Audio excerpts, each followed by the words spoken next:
देखिए सिर्फ read news पर शाम 7 बजे पटेल के साथ। जनता की बात जनता के साथ।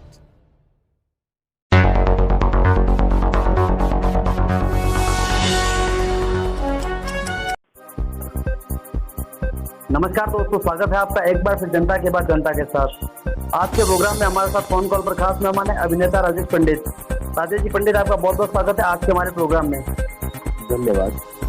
राजेश जी, आपसे मेरा पहला सवाल है कि आप ग्रेटर नोएडा में बन रही फिल्म सिटी के कलाकारों के भविष्य को किस तरह देखते हैं?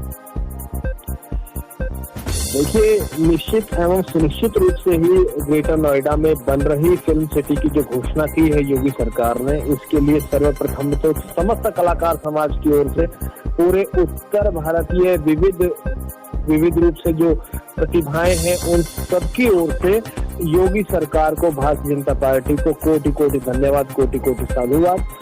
और निश्चित ही रूप से ये पूरे उत्तर भारतीय कलाकारों के लिए एक स्वर्णिम पल है, बहुत सुनहरा युग आने वाला है, बहुत सुनहरा अवसर है।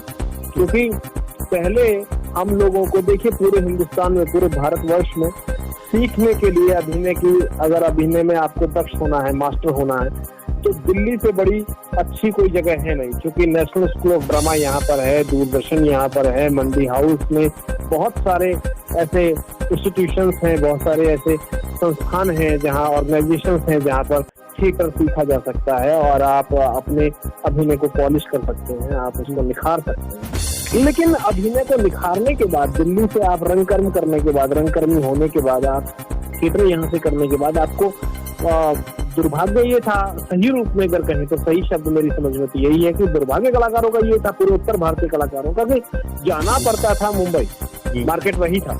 बिल्कुल भाई, सबसे पहले दादा साहब फाल्के वहां पर उन्होंने शुरू किया फिल्मों का और सब चीजों का।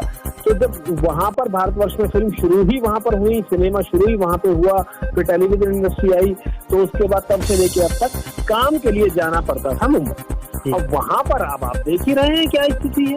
बहुत बहुत साधुवाद इस बात के लिए मीडिया को भी बनता है कि मीडिया बहुत आज प्रबल है और अब वो बात रख रही है कलाकारों की। तो अभी मुंबई में अपने घर से 1,500 से 2,000 किलोमीटर दूर सब लोग यहाँ से उत्तर भारत, चाहे वो उत्तर प्रदेश का कलाकार हो, चाहे हरियाणा का हो, पंजाब का हो, राजस्थान का हो, हिमाचल प्रदेश का हो, तो कहीं का भी कलाकार हो, उसे मार्केट के लिए, काम करने के लिए, काम पाने के लिए जाना पड़ता था मुंबई। तो अब अपने घर आंगन में ही उत्तर प्रदेश के ग्रेटर नोएडा में सेंटर पॉइंट पर यहाँ फिल्म सिटी बन जाने से जी स्वर्णिम है। और इसके लिए एक बार फिर से हम समस्त कलाकार समाज की ओर से योगी सरकार का नंदन वंदन अभिनंदन करते हैं। जी राजेश जी, बॉलीवुड में बढ़ते नशे के जाल और नेपोटिज्म पर आप क्या कहना चाहते हैं?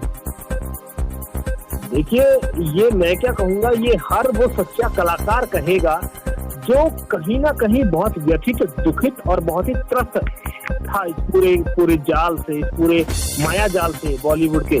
क्योंकि बॉलीवुड को अगर नेपोटिज्म की बात करें तो 2-4-6 घरानों ने, 2-4-6 घरों ने, 2-4-6 परिवारों ने ये समझ लिया था कि कहीं ना कहीं उनके बाप की बपौती है ये, तो भाई वो जो चाहेंगे वही करेंगे, है ना। लेकिन ऐसा नहीं है, क्योंकि एक बात बहुत बहुत अच्छी है, हमें हमारे गुरुजनों ने थिएटर में हमने सीखी है और ये सच्चाई है कि कला किसी के बाप की बपौती नहीं है। कला किसी के बाप की बपौती नहीं है। कला हो तो एक झोपड़े में रहने वाले बच्चे के अंदर हो, और ना हो तो बहुत बड़े बड़े, ऐसे मैं नाम यहाँ लेना नहीं चाहूंगा, ऐसे बहुत बड़े बड़े आप समझ जाएंगे, जो दर्शक आपके श्रोता जो सुन रहे हैं वो भी समझ जाएंगे कि ऐसे बहुत बड़े बड़े नाम हैं बॉलीवुड के, बड़े बड़े नाम हैं कि जिनके बाप और जिनके माता पिता तो बहुत नामवर नामचीन आर्टिस्ट रहे हैं, लेकिन बच्चों की स्थिति क्या है, टोटली फेलियर। तो इस बात से ये बात पूरी सिद्ध होती है कि कला किसी के बाप की बपौती नहीं है। कलाकार कहीं भी पैदा हो सकता है और गुदड़ी का लाल भी हो सकता है कलाकार।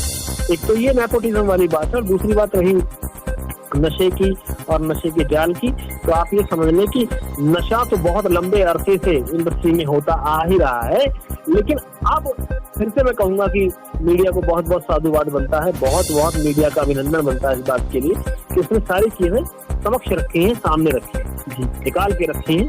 तो बाकी नशा तो चल ही रहा है। अब पता लग जाएगा ना कौन कौन कितना दूध का धुला है, बकवास करते। और कम से कम आदमी को इतना तो रखना चाहिए, और कलाकारों को तो खास तौर पर विशेषता, क्योंकि कलाकार एक आइडल होते हैं, रोल मॉडल होते हैं युवाओं का।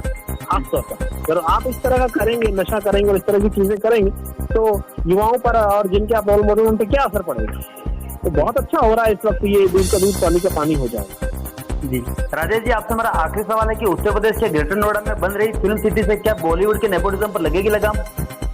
बिल्कुल लगेगी लगाम, 101% लगेगी लगाम। क्योंकि उसका कारण ये है कि यहाँ भाई भतीजावाद जैसी वाली बातें इसलिए नहीं होंगी क्योंकि ऑलमोस्ट सारा का सारा तो घर में ही होगा। घर इन द सेंस आप मान के चलिए कि पूरा उत्तर प्रदेश हुआ, हिमाचल हुआ, अपना राजस्थान हुआ और आपका मध्य प्रदेश है, जो अपने स्टेट हैं, हरियाणा है, ये सारे तो सब घरांगन में ही है। मान के चलिए 500-700 800 हद से 500 700 800 की रेंज पर है सब कलाकार। तो अपना 1-2 दिन का काम करके भी लोग अपने घर जा सकते हैं, 3-4 दिन का काम करके भी घर जा सकते हैं आराम से।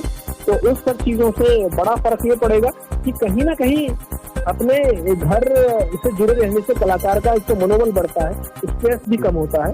और रही बात भाई भतीजावाद की, तो यहाँ इसलिए नहीं होगा क्योंकि सब यहाँ मेहनतकश लोग हैं और अपने सारे जो अपने नॉर्थ इंडियन हैं वो कहीं ना कहीं इतनी तो शर्म और तवज्जो रखते हैं कि कम से कम टैलेंट को काम दिया जाए और निश्चित तौर पर यहाँ ऐसी चीजें नहीं हैं। जी वैसे भी राम राज्य है, योगी राज है और निश्चित तौर पर यहाँ कलाकार पहले से इतना व्यथित और दुखी है वहाँ के नेपोटिज्म से और भाई भतीजावाद से। तो निश्चित तौर पर यहाँ पर बहुत सुखद अवसर होगा और बहुत सुखद अनुभव भी होगा कलाकारों को। और कलाकार खुद भी चाहते हैं कि वहाँ के गंद को, वहाँ की परेशानियों को छोड़ करके यहाँ से एक नए अध्याय की शुरुआत हो और ऐसा है भी, ऐसा होगा भी। जी राजेश जी पंडित, जितना आपने समय दिया उसके लिए आपका बहुत बहुत धन्यवाद। जी धन्यवाद।